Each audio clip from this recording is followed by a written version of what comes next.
वैसे तो सभी अवतार भगवान के नित्य हैं स्वामी जी, पर कुछ अवतार ऐसे हैं जिन्होंने अपनी लीला का संवरण नहीं किया। जैसे नारद जी ने अपनी लीला का संवरण नहीं किया, नारद जी अभी भी उसी रूप में हैं। सनकादिक भगवान 24 अवतारों में अवतार हैं, वो भी उसी रूप में हैं।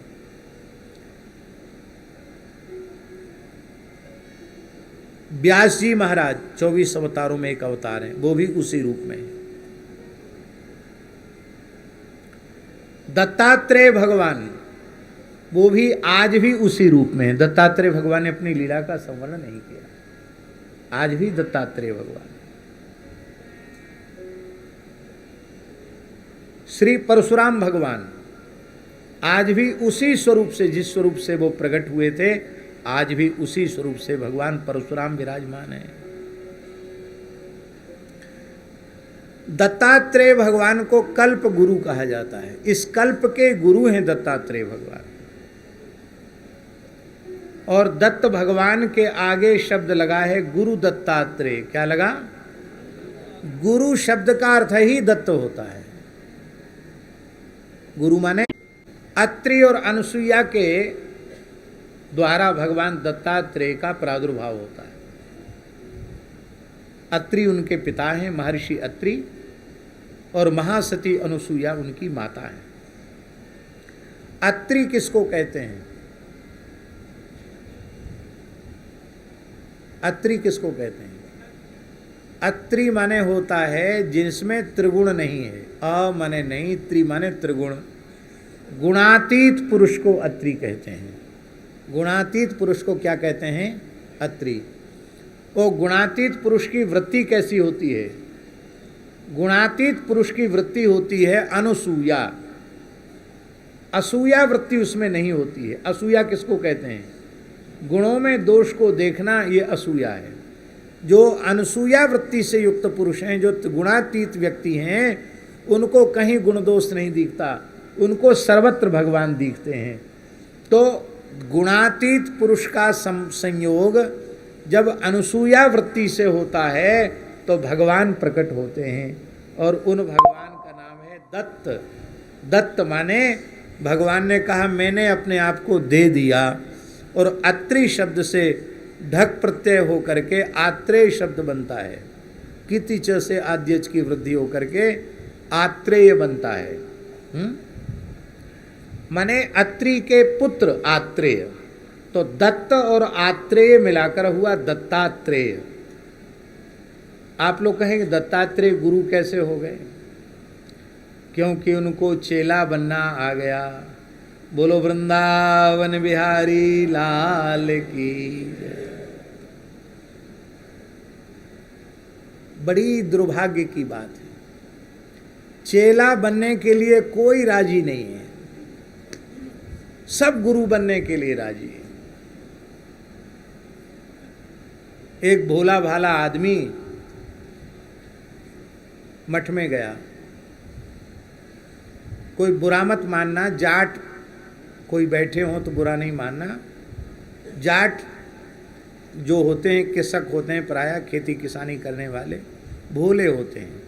तो जाट घर का शरीर था, भोला आदमी था, हैं? पहलवान भी होता है। तो जाट देवता थे। घर द्वार छोड़ करके वो गया मठ पे। तो नया जो साधक हो कि जो पुराने लोग हैं, जो नए हैं, उसको आज्ञा देते हो, नया है तो नए पे थोड़ा सेवा का भार ज़्यादा पड़ जाता है।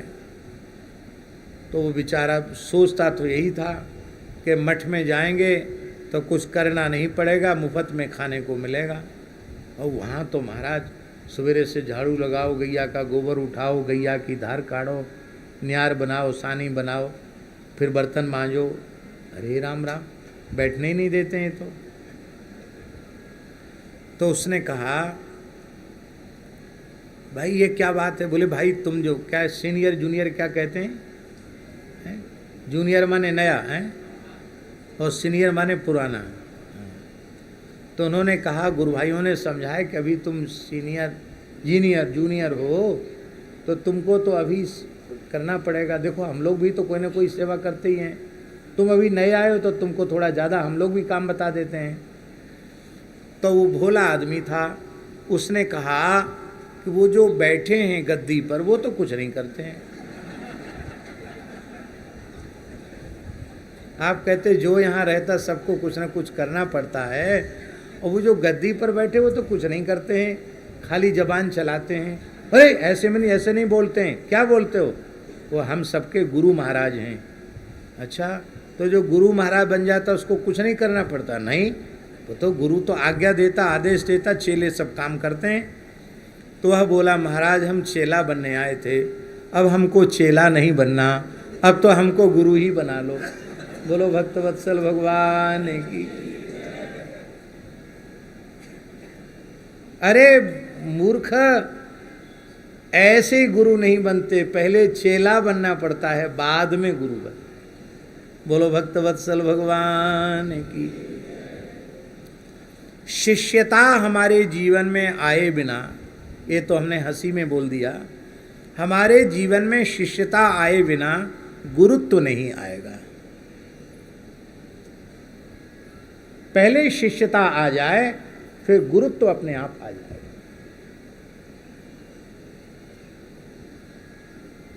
गुरु बना नहीं जाता है।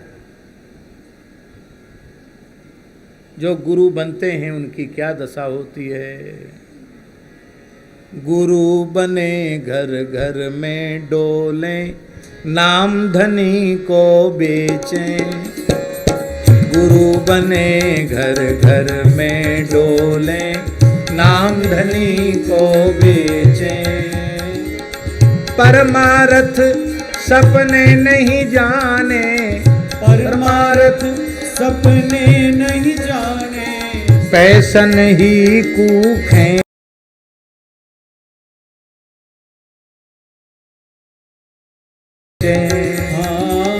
पैसन ही कूखें। वेशधारी हरि के ओर साले, वेशधारी हरि के ओर साले।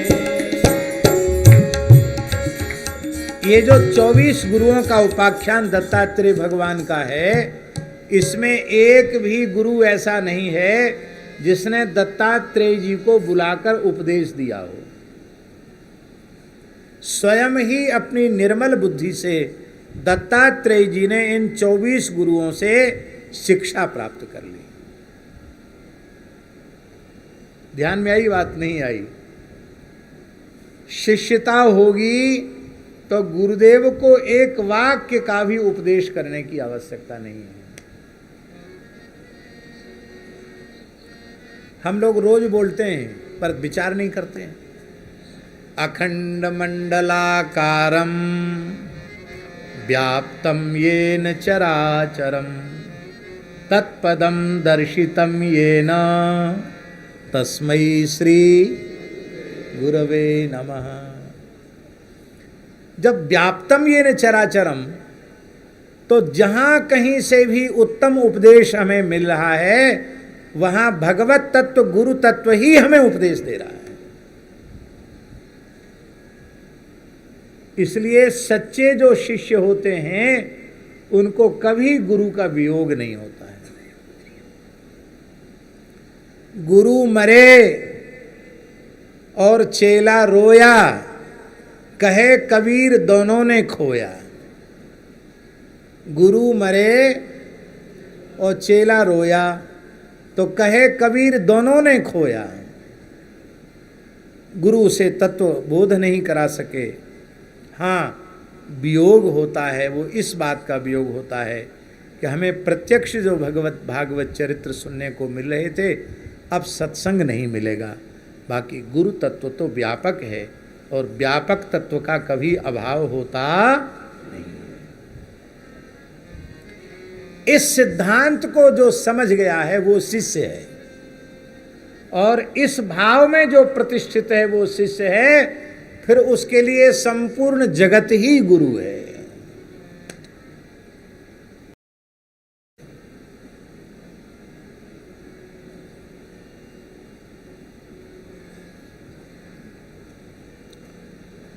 ये जगत ही गुरु है स्वामी जी, ये सारा जगत ही हमको प्रेरणा दे रहा है, और जगत के पदार्थों से ही दत्तात्रेय भगवान आध्यात्मिक प्रेरणा प्राप्त कर रहे हैं। यही है जगत का जगत गुरुत्व। और खाली हम अहंकार पोष लिए कि हम जगत गुरु हो गए,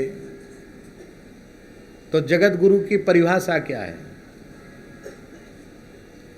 पढ़े लिखे लोग तो दूसरी तरह की परिभाषाएं बताते हैं। बिना पढ़े लिखे लोग, सीधे साधे भोले भाले संत कबीरदास जी जैसे लोग, वो कहते हैं कबीरा साधु जगत गुरु, किसी से उपाधि लेने की जरूरत नहीं है, साधु मात्र जगत गुरु है।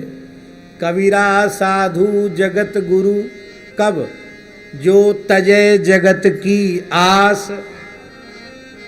कबीरा साधु जगत गुरु जो तजे जगत की आस, और जो जग से आशा करे जगत गुरु वह दास।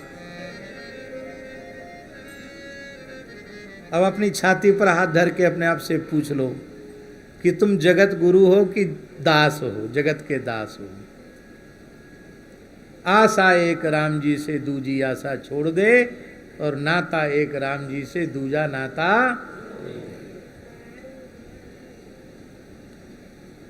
तो श्री दत्तात्रेय भगवान ने इस जगत के पदार्थों से ही शिक्षा प्राप्त कर ली। यदु जी महाराज ने देखा कि यह सर्वथा निर्भय परमानंद में झूमते हुए यह तरुण अवधूत सन्यासी, ये इनके पास न कोई चेला चेली है, न कोई दंड कमंडल है, न कोई संग्रह परिग्रह है, और ये बड़े प्रसन्न दिखाई पड़ते हैं, बड़े मस्ती में घूम रहे हैं। तो पप्रच्छ उन्होंने उनसे पूछा, क्योंकि धर्मविद धर्म के रहस्य को जानते थे श्री यदु जी महाराज। यदु जी महाराज ने विचार किया कि धर्माचरण का फल ही इस प्रकार का हो सकता है। ये हम भी धर्माचरण करते हैं, लेकिन हमको इस फल की प्राप्ति नहीं हुई है। इसी को भागवत के प्रथम स्कंद में लिखा है, धर्मस्य ह्यापवर्गस्य, धर्म का फल ही अपवर्ग है। पर हमें तो अपवर्ग की अनुभूति नहीं हो रही है। ये बालक के